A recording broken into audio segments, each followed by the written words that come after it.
All right, guys, so I've got 1, 2, 3, 4, 5, 6, 7, 8, 9, 10, 11, 12 different baits or styles of fishing in front of me.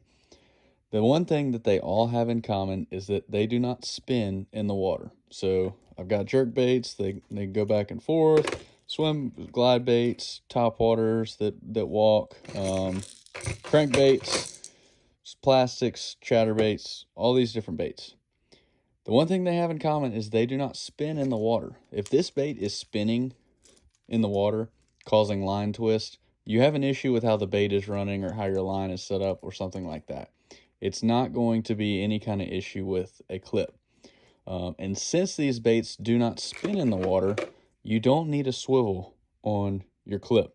So if you do have a bait that spins, like a spoon or an inline spinner, something like that, that naturally spins, yes, you can add a swivel to the top of the speed clip and then tie onto that.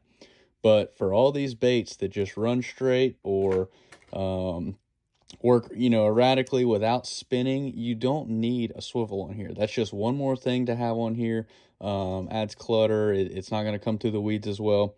So you can add it if you want, but it's not, I wouldn't even recommend it for the majority of baits. And these are all baits that we use on a regular basis. I can't remember the last time that I needed a swivel aside from like a Carolina rig for anything that I fish for.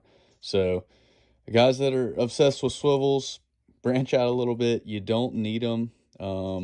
If you're having an issue with line twist, it's more than likely an issue with how your line is spooled on your reel. So with spinning reels, if you spool your line incorrectly, you can run into issues with line twist, wind knots, stuff like that.